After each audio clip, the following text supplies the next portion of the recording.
Good morning, everyone. Welcome to the Daily Drop-In Morning Show with the Teach Better team, where we are live every single morning, Monday through Friday at 7 a.m. Eastern, as we currently stream on Facebook, YouTube, Twitter, Twitch, and LinkedIn. And of course, if you're listening to this after the fact, we totally understand.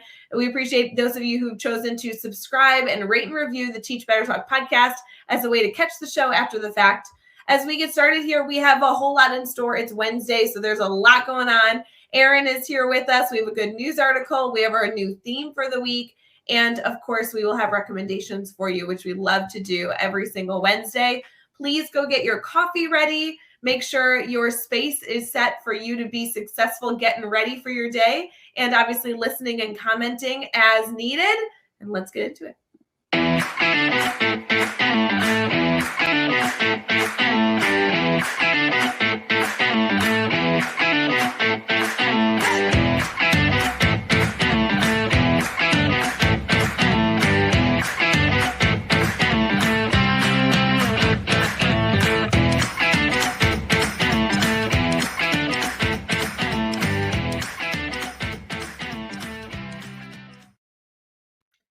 Good morning, everyone.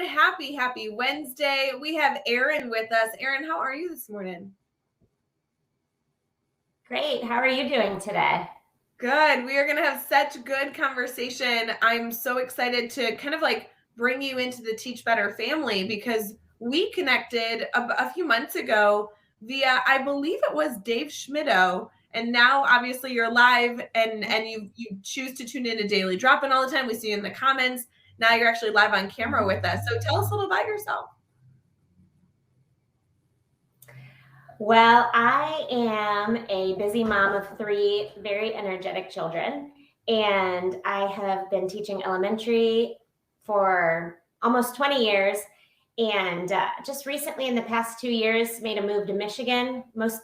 All of my teaching was in Ohio, and now we are in Michigan. And I did not go back into the classroom. I have been spending the past 2.5 years researching and writing. And now I am teaching graduate courses for educators. Wonderful. Tell us a little bit about your research and the courses you teach. All right. So when we moved, it's interesting because when you teach, I taught in one district for the bulk of my career. And it's funny how when you teach in one district, you kind of just assume that all districts are the same. And when we made the move to Michigan, not only were we in a new district, we were in a new state. And we all know state by state, education is a little bit different. And seeing what the new school district was doing and seeing and knowing what we did in my old district, my wheels were spinning with what's best for kids. And I've always been that person who is, I would joke and say, I'd be in the doghouse because I'm the girl that would always stick up for what's best for kids, whether that's what we were being asked to do, or I'm the girl that would always stand up and say what everybody else was thinking. So my wheels are turning, right? And I'm comparing, and I've got these 3 kids of my own. And I started just digging into research on developmental issues, developmental growth. I taught 4th grade and down, but kindergarten has my heart, the little ones. And it's funny because in education, we have this umbrella of best practices and what's best for kids, but kindergarten, those little ones are a whole different ballgame. And so I started thinking about the unwritten standards, the social emotional, motor skills, executive function, growth mindset, all of those things that just develop over time.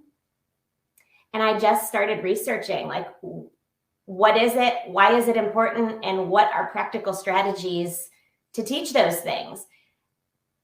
We're in this race to learn as much and know as much and master as much as we can. But I started to form this theory that if we slow down early in education, like early childhood, K to 5, the students would be better equipped with the tools necessary, like mindset and executive function, that will help them handle the rigor of their education for the rest of the way on up. So as you were doing That's this a lot. research, no, it's a wonderful topic. I know it's going to interest so many of our viewers. And this morning, we already have people commenting saying they're so excited for you to be here. And good morning. So we're getting started with a great topic. I know this is going to engage so many educators. If they were listening to you, obviously they're hearing that you're doing research, you're teaching graduate courses, your passion is to look at this younger grade. I've never taught kindergarten. I love being in kindergarten classes.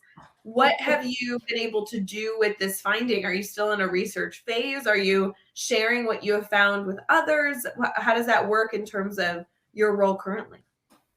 So currently I'm navigating a new waters in my life. I have this desire to help educators and to help school districts, or even like the bigger system, with knowledge of these areas of developmental growth.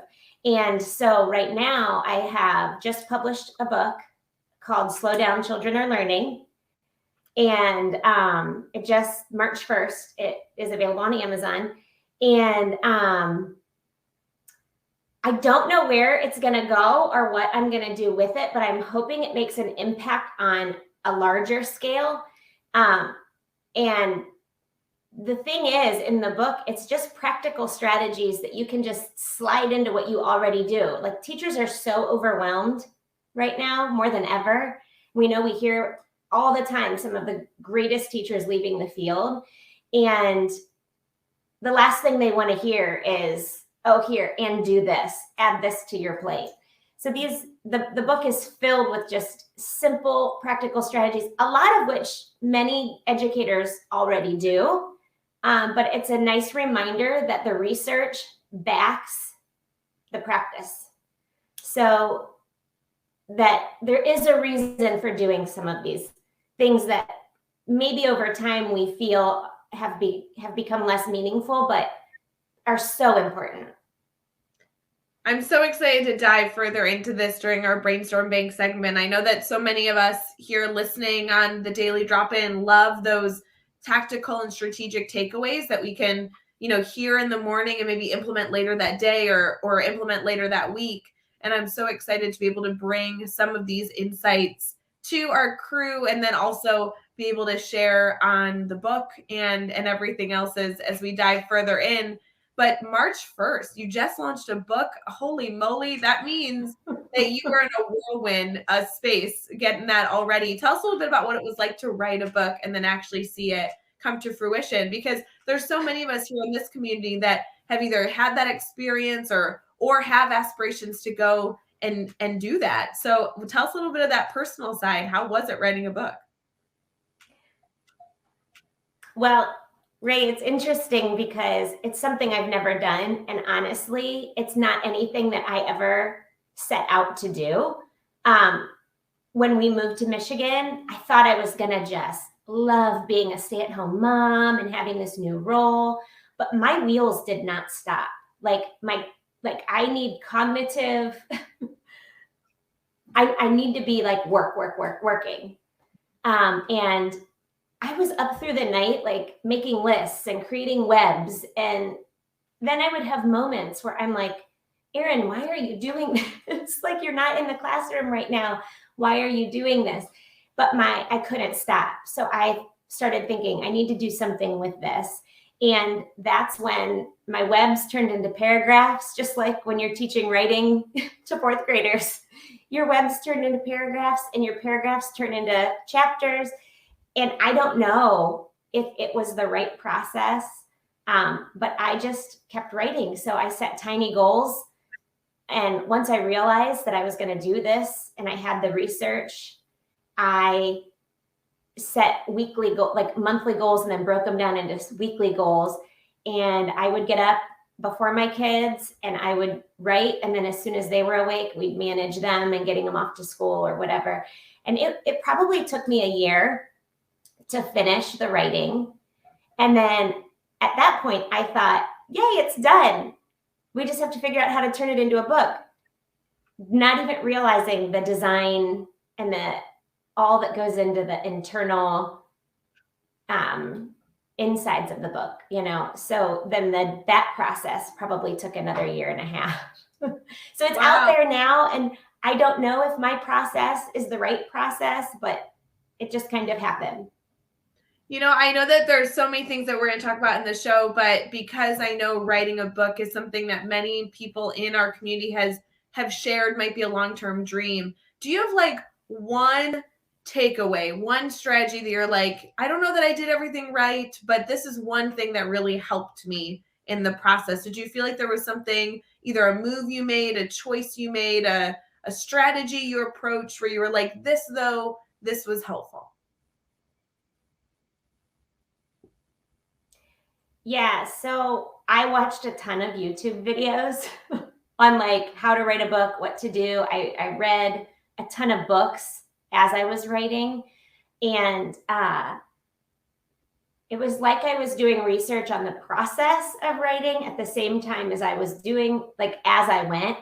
But I would say the one thing that helped the most was the goal setting that I did. I mean, I would say, okay, I want to have chapter 1 done by the end of this month. And then I would make the short weekly goals, and I would hold myself accountable. I would get up for 2 hours before everybody else was awake, and I would just get it done. Because I think so often, like, I have other ideas in my head for other books, but you can't just sit down and write and expect to be done with a book. So I think goal setting, like chunking tiny, making the goals smaller. And because then you constantly have that feeling of, okay, it's accomplished. Like, okay, I made this week's goal, on to next week's. I love it. Small goals give you small successes. You can get towards that long-term goal. I love that, Erin. We do a part of our show in the morning where we submit something we're grateful for into an app that we call Happy Feed. And for those of you who have tuned into the show over the last few weeks, Happy Feed is an app that was recommended to us by a guest that then I know many of you have chosen to also participate in. It's a space where you can document a moment or 2 or 3 every single day, a moment of gratitude. And then what we really love is that there's all these different ways to interact with those moments of gratitude, whether it's sharing with people via the app or just being able to revisit those moments of appreciation, moments of gratitude in a lot of different creative ways to make sure that they aren't just moments that you appreciate and move forward, but there's moments that you appreciate that you can actually go back to later in life and also get that dose of happiness. So shout out to the app Happy Feed, doing incredible things. And Erin, we are using the free version of this app to document our moment of gratitude this morning. Is there something, Erin, that you feel that we should submit this morning as something that you're really appreciative of? Yeah, I love this. I love that you guys do this. And you mentioned that I get on and I've been watching every morning while I get ready. And I just love hearing what everybody's grateful for. I think that if I were driving into work, approaching my school building and the stress that comes with heading on in, I think that doing this practice can move mountains for you. One of the grad courses that I teach is on growth mindset, and the student's first assignment is to start a gratitude journal. And it's funny because every single student, like, sometimes I get teary-eyed reading their assignments because they always start off with, I figured I didn't have time for this, and I thought this was such a silly assignment. But by the end, the impact that it makes on their day, on their week, on their family, on their marriage, on their career is huge. So there is so much to be grateful for, and we can all list those big things. I'm grateful for, food, shelter, family, all that health, big stuff. But I like to try to make it small. Like, I'm grateful for that first sip of coffee in the morning, or I'm grateful that my family members in Ohio are willing to make the drive to Michigan to come and visit. But for me today, I would really like to just say that I'm grateful for, like, the connections with people. I love that, connections with people. Tell us a little bit. I know that we're probably late, so sorry, guys. I know we're late because we're getting into such good dialogue here, Erin. But as you're talking about connections with people, have you made a lot of connections with educators now with this move? I mean, you essentially were in Ohio, you have this great network. Then you moved to Michigan, and you're in some regards starting over with those connections. Have you felt that you've built a sense of community in this new location? Have you been connecting with people? I mean, whether it be people within the Teach Better team or, just a wider audience for your kind of like PLN. Tell us a little about that. Well, moving is interesting. If you've never done it, it's not easy. But myself, my husband, my kids, we're people. I'm a people person, I guess. And we need that. Like, we need that connection and interaction. And starting the school year off, our first year here, and taking my kids to school and dropping them off, I thought I was going to be like, wow, kids are gone. I cried because I belong in a school building.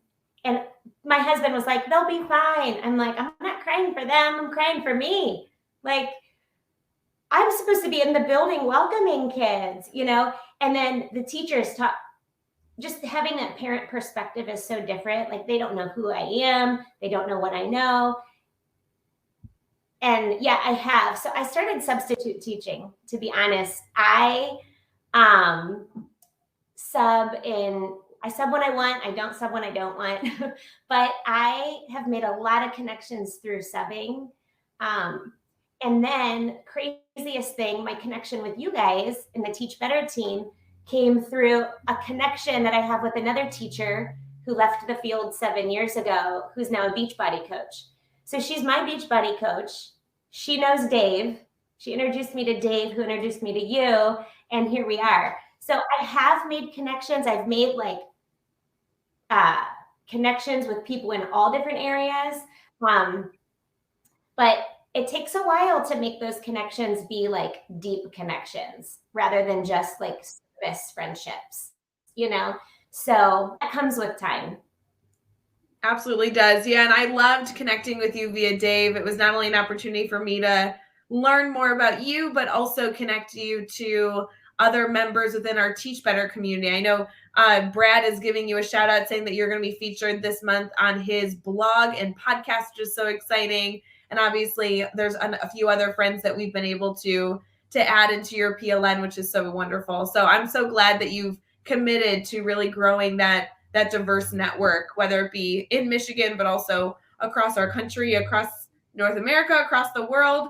I love it. So for those of you that are still with us, good morning. I know we're behind schedule, but we're going to transition here into some good news, some holidays. If you have questions for Erin, because I just feel like I have so many, please feel free to throw those in the chat. We would love to talk through them right here as we transition to our good news and then to our brainstorm.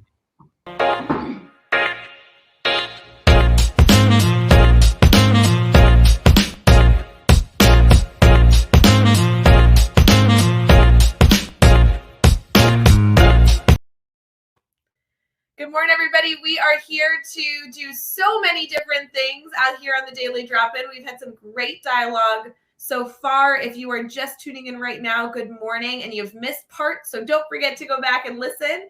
Erin, we like this segment because we love people to bring good news and fun holidays to our friends and family as we are all getting ready for the day, whether we're getting kids ready and we're still home, or maybe we're in the car transitioning to our school building. I actually got to speak to a few educators this week that were saying, I listen to Daily Drop-In when I'm already in my classroom and I'm getting organized for the day. Like, they pop it up on their phone or on their computer, and they're in the midst of organizing their room. So regardless of where you are getting your morning started, we appreciate you being here. Erin, are you ready to celebrate some holidays? I am. I love this kind of stuff. I love it. There are a lot of interesting holidays today. National Crab Meat Day is the first one listed, which is quite a specific holiday. It's also National False Teeth Day. So for those of you who have false teeth, today's the day to celebrate. It's also National Get Over It Day. So I don't know if any of you are holding any weight or stress that you shouldn't be, but apparently today is the day to take that off your shoulders, put it over to the side, and move forward. Erin, I'm not sure that the phrase get over it is usually a positive phrase, but what are your feelings about a day to celebrate the fact that we just need to move forward to other things? Well, I think that sometimes getting over it is positive. I mean, sometimes we dwell on the negative and we just need to get over it. In fact, yesterday I just told my youngest daughter that she, they go through the phase, it's not fair, it's not fair. Get over it. Life's not fair. Like, we can work through this, but there are going to be times when you just have to push forward, press on. If you are currently carrying the weight of something that you probably should just get over, feel free to throw that in the chat. We'd love to maybe add a giggle to our morning, but also maybe by us all laughing about or reminiscing about a struggle that you are currently working through. Maybe we can all work to get over it together and support you in that. So if anything is coming to mind, let us know. I know that even small things that bother us or add hiccups in our day can be things that we choose to step away from and move forward from. Also, maybe more importantly, because these holidays today are quite random, my favorite is that it's National Meatball Day. So there you go, National Meatball Day. Are you a meatball person, Erin? So Ray, I have to confess. Yeah. I looked up some of these. I looked up some of the holidays prior to the show, and the meatball one caught my attention. We're having meatball subs for dinner tonight. So there you go. I think everybody should. This is a good assignment. We also have some good news for you. And I thought that this could not only be something for you to bring to your friends or colleagues to foster that deeper relationship, have a good discussion about, but also something we can bring to our students, regardless of the age level, because this specific article that we grabbed from the goodnewsnetwork.org actually has a number of pictures that I think can foster good discussion in addition to the content. So this morning, we're bringing an article to you that says, giant floating solar panel flowers replace coal in Korea and become a tourist destination. So South Korea's total land surface is not large. Instead of clearing what is now known as obviously great real estate, there's a renewable energy project where they're putting, and listen to this, 92,000 solar panels in the shape of plum blossoms that are now floating very gently over the water's surface, bobbing up and down in on the southern end of the country. The solar panels on the reservoir are 17 miles long and generate a ton of energy that the country is truly thriving on. It's to power 60,000 people, more than the total population they're able to get this energy from. So they are completely sustainable. They've been discussing how funny it looks. However, I will tell you, they're quite gorgeous in the water. They look like beautiful things. And it looks like I'm not the only one that feels that way, because people are coming from all over the world to come see them in this river-like looking space. I will say the pictures are quite pretty, but it almost looks photoshopped because there's these beautiful, essentially like flowers that look like lily pads of solar panels in between these beautiful ravines within Korea. So if you're looking to check that out, I would definitely encourage you to go to the Good News Network. It looks like Bloomberg also did a feature on it. They said giant floating flowers made from solar panels will power 20,000 homes. So they're really like looking at this project that they are looking to expand to for their community. So definitely an interesting concept, not only discussing solar powers, but also the design, the beauty, and where they were chosen to put them is quite pretty. Erin, any thoughts on how we can bring that to students?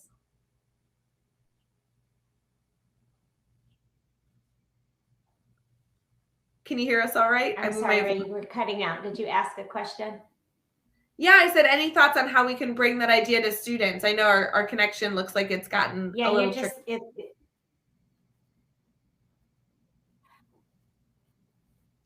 You know, Erin, we're going to transition. I'm with you.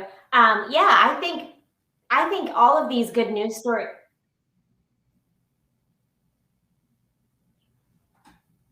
You're good. Go ahead, Erin. I don't want to miss our connection here. What I'm going to have you do is pop out of our live stream and come back in like we did right before we started the show. And we are going to transition here into our brainstorm bank. So we'll be right back. And I know you'll be right back as well.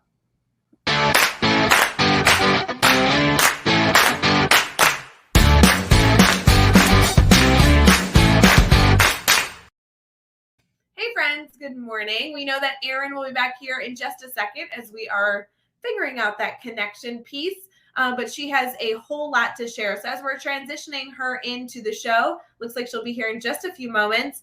I would love to challenge you to add your questions, comments, or concerns, anything that you want to bring to Erin this morning in the comments. We know that it is bright and early as we are all getting ready for a big day ahead of us, but specifically as we look at being able to discuss on a Wednesday morning, there's so many different things that we can dive into to get set for our day, whether it's brainstorming through an idea that we're trying to support a student better than ever. Maybe we're struggling with a conversation we need to have with leadership and we're looking for advice. I was just speaking with some educators yesterday that have some big changes occurring in their district and they want to problem solve through how to handle some of the stress or the chaos that sometimes feels with hiring season being just before us. So as we are looking at our brainstorm bank section, please feel free to throw any of your questions there. Erin, we do have a theme this week, which is about refreshing our technology. I'm not sure how much technology is something that you're passionate about, but when you think about refreshing our tech skills, what comes to mind?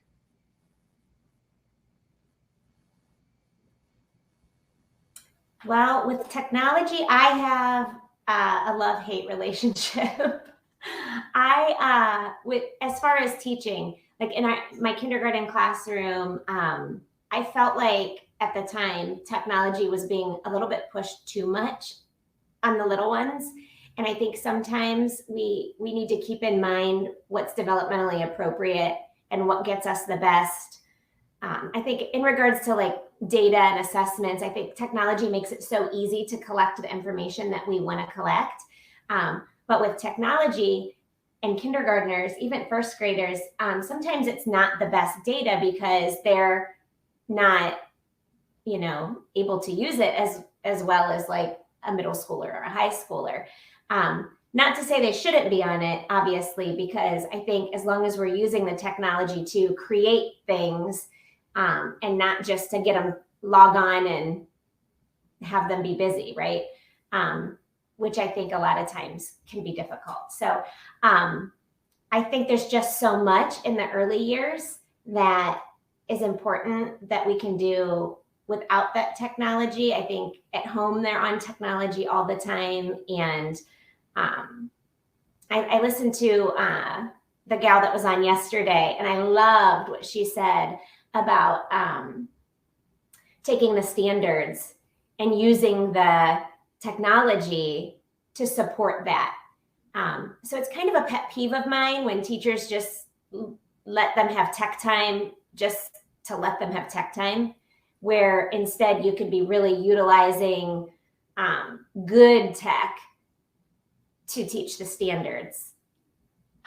Well, I think you're spot on, Erin, and I would love to have our conversation focus on how you make those good decisions, because you're right. We can always have more technology integration, but if it's not purposeful, then I'm not sure that it really adds much to our students' learning experience. So while many times over the week, we are going to focus on really challenging our technology resources and challenging our community to integrate different technology pieces, today, let's focus on the refresh of, do you always need to use the technology you're currently choosing to implement? What a great perspective. I know a lot of your work, especially at the lower grade levels, has to do with ensuring that our kindergartners and our younger grade levels have really rich experiences in the classroom. Is there a connection here between the research you're doing, the book that you've written, and then obviously kind of this topic here, that we can make that connection for our viewers?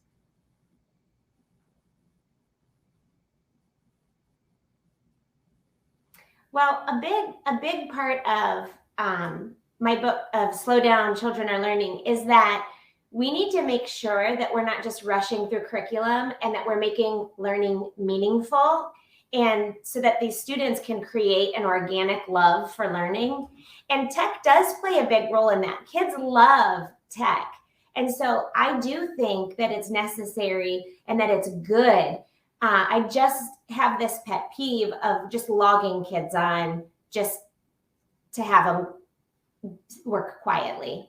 You know, it has to be meaningful and fun. And I think they can build relationships and problem solve and have that natural organic learning through technology, through STEM, robotics, coding. There's so many great tools. I know we had, I want to say it's called Chatterbox, I'm not sure, but it was a free app that we used when the kids were learning shapes, and they would take their iPad and they'd snap a picture of a square, and then they'd create like an animal that talks that's a square, and they make it say, I have 4 sides, I have 4 corners. You know, they're using that, and that is meaningful and it is developmentally appropriate, and they are working with peers, and there's so many good things out there.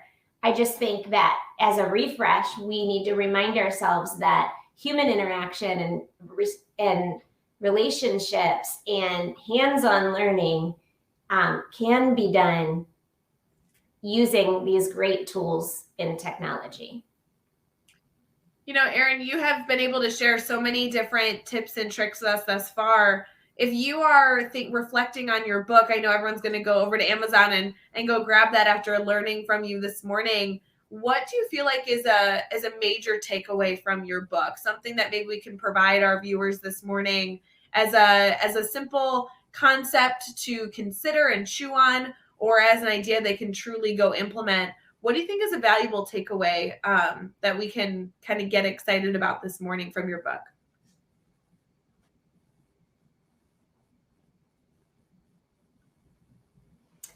Well, the biggest takeaway I would say is taking time to build a foundation for learning. And that doesn't just happen in preschool, kindergarten, first grade. That happens every year in high school, the beginning of your year, setting the foundation for that year and providing your students with the tools to believe in themselves, to love learning, to become a problem solver, all of those things that take time to develop. No matter the grade level, slowing down to do those things are going to get you further ahead in the end.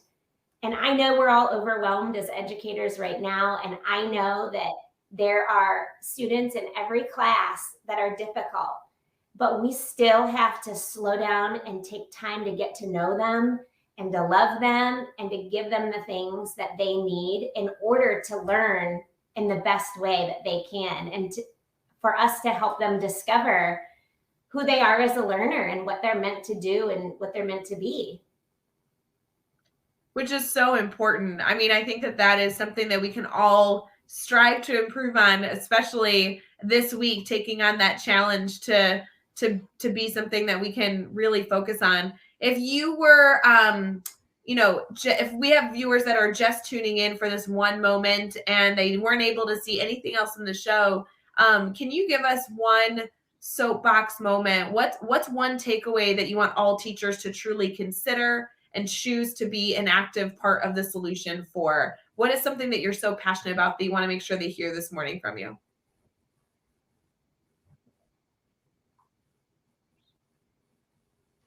Well, I would say slowing down and just building relationships with these kids. Every child that walks into your class needs you, and you don't know the impact that you're having on them. And I would say that when you walk into your class every day, you need to remember that it starts with you, that you have to take care of yourself. You have to have a positive mindset for yourself before you can have this impact. And I believe that if we slow down to do those things, that we can have a life impact on the students that come into our class. Yeah.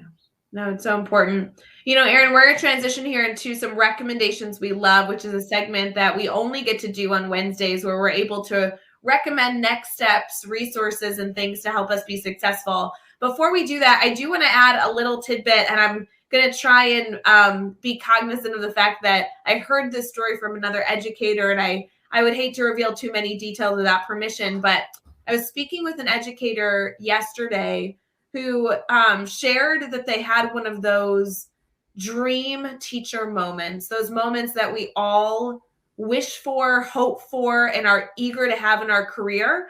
And only a few will ever be able to experience. So stick with us for a second. This educator who's been in the field for 2 decades was headed over into her community to get her haircut, which we all do. I mean, that's a frequent activity. And the person that ended up cutting this teacher's hair was a former student, which is so fun. It's always so wonderful to be able to interact with students that you've had years ago and be able to make a connection to see them in their adulthood years. It's so exciting. And the hairstylist paused during the haircut and said, "I know this is probably very strange, but I have to share something with you." And of course, the teacher's like, "Of course, it's so good to see you. Tell me what's going on in your life." And the student, or the hairstylist, the former student, step back and says, "I had you in elementary school, and when I was in your class, we had a really traumatic event happen. And this is the hairstylist talking to the teacher. She's like, you were so memorable through this experience because you were calm, you kept us safe, you put the information, the learning aside, and you made sure that we all had time and space to deal with this trauma." And the hairstylist is going on and on about how the teacher not only was there to support them through this very traumatizing time, but also that it stuck with her all the way through her years in education, now into adulthood. And she's like, "I never had an opportunity to thank you for being that rock." And even at such a young elementary age, I vividly remember thinking, "Oh my gosh, I'm so fortunate to have this teacher in this moment because they are helping me be successful." And I know I'm being vague, so the impact of the story I know is slightly missed, but I just want to celebrate that, as educators, we are constantly problem solving and trying to do what's best for students, and knowing that even at a very, very young age, regardless of the types of students that you teach, these are memorable experiences. So shout out to that educator that is, of course, making a massive impact. But shout out to all of you that are listening this morning. The impact that you're making, you'll probably never really get to see the fruits of your labor, but is such an important thing for you to know does exist and to get that thank you. So hopefully we can all kind of soak in the thank you that a member of our community received recently, and know that exists in every single educator's story. Just sometimes we're not fortunate enough to hear about our impact. So celebrating you this morning. It is Wednesday. Let's get into recommendations we love.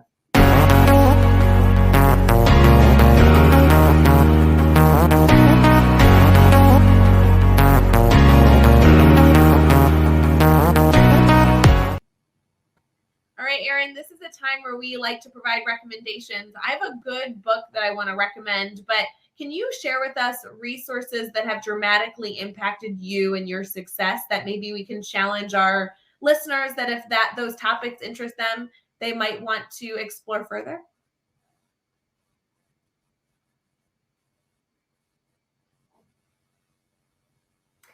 Yes, you're cutting out again, but I think you're asking me for resources that impacted me. Yes. Hopefully that's correct. I would like to say that there are tons of resources. Okay. There are tons of resources out there. There are tons of books, but I personally have found the most value from my colleagues.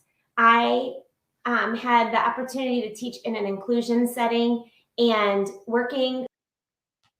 Oops, it looks like we just lost Erin. Bummer.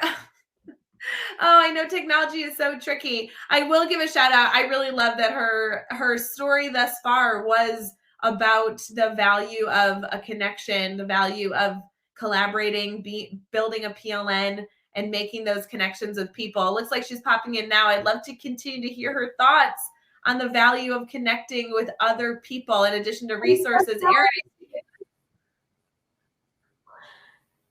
I'm so sorry. I don't know what's going on here this morning. No problem. I was saying that the people around you can sometimes be your best resource. And I challenge every teacher to use the resources that are in your building, your speech and language pathologist, your intervention specialist, your reading specialist, occupational therapy, physical therapy, your principal, your teammates, because when you spend time with them, you gain the knowledge they have. If you've ever sat in on an IEP meeting, which I'm sure all of you have, I know for myself, I learned so much from every single one of those meetings. And just working alongside and not being afraid to ask the questions. That's like the biggest thing. Ask the questions so that you can get better. So good. Such an important reminder. I appreciate that, Erin. For those of you who are also looking for resources to support your tech refresh that we're focusing on this week, I just really quickly wanted to highlight a book I know I've highlighted on the show, but I do believe is a really, really easy resource to be able to go through and refresh your tech. This is by Monica Burns. It's called EdTech Essentials, Top 10 Technology Strategies for All Learning Environments. Monica sent me this book a few months ago when it was published, and I know I mentioned it right off the bat, but I will say the reason I think this could be a good resource for this week, now that I've really explored the book even further, is looking at how the chapters are laid out as an opportunity for you to refresh your skills. So for example, the chapters are laid out into a number of different statements here, and they're all related to EdTech Essentials. So for example, one of them says, help students develop skills they can transfer across digital spaces. So that's the title of one of the chapters. As you go into that chapter, it not only discusses the importance of that skill, but also discusses action that you can take or resources that you can go explore or technology tools that you can go try out related to that topic. So other chapters are called develop structures to give students the ability to collaborate, give students time and space to create products of learning, assess students to check for understanding, and pivot instruction. So again, this book really did a wonderful job, not just telling you, oh, here's a tech resource that you should go use, but telling you the why behind the tech resource so that then you understand why maybe a tech tool is a good option for you. That is recommendation. So definitely shout out to Monica Burns, the work that she does. She's obviously a valued member of our Teach Better community as well, and we love connecting with her and her content. So if you're looking for a resource, hopefully it's a good option for all of you. Erin, I would love to ensure that our community gets time to connect with you. Obviously, we're able to connect virtually in a number of different ways. Would you mind sharing your Twitter handle, your Instagram handle, whatever space you want people to explore further if they want to connect with you and also learn about the book?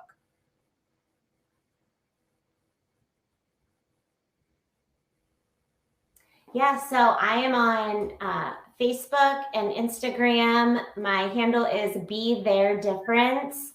I also have a blog called Be Their Difference. So just www.betheir.difference.com. And I've got lots of blog articles and resources and fun stuff on there too. My Twitter handle is a little bit different. It's Be Their Diff. And so, yeah, Facebook, Twitter, Instagram, and my blog.